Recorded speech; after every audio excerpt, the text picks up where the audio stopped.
Vëllezër të nderuar,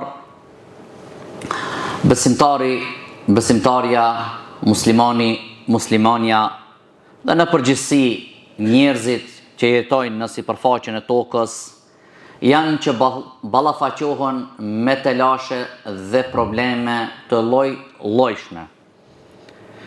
Probleme trupore, probleme materiale, probleme me fëmijë, probleme në çdo aspekt, për shkak se ashtu është ndërtuar kjo dunja. Njeriu kur sprovohet, pa më parasysh në aspektin material apo fizik apo shpirtëror, është që ndron sa më shpejt se si të dale prej kësaj situate. Edhe pa më parasysh sado që të jese pagesa, është razi, është i kënaqur që ai të paguje vetëm të dale prej telashës.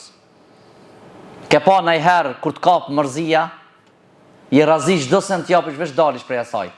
Mërzije.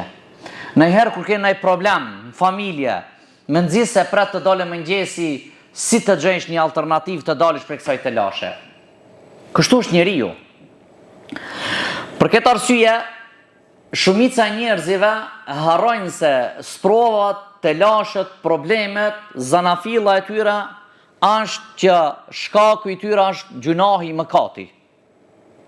Dhe kjo nuk largohet sprova, telashja, problemi, vetëm se me tobe duke u kthyer te Allahu subhanahu wa taala, duke kërkuar prej Allahut subhanahu wa taala pendim sa më shpejt dhe istighfar për me dal për një situatës, një problemi që e posedon. Se Allahu subhanahu wa taala thot në Kur'an: وَمَا أَصَابَكُم مِّن مُّصِيبَةٍ فَبِمَا كَسَبَتْ أَيْدِيكُمْ وَيَعْفُو عَن كَثِيرٍ.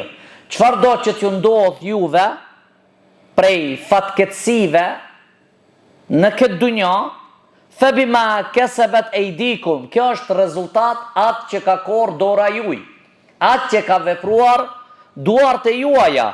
وَيَعْفُو عَن كَثِيرٍ, por shumë sende na fal Allahu subhanahu wa taala.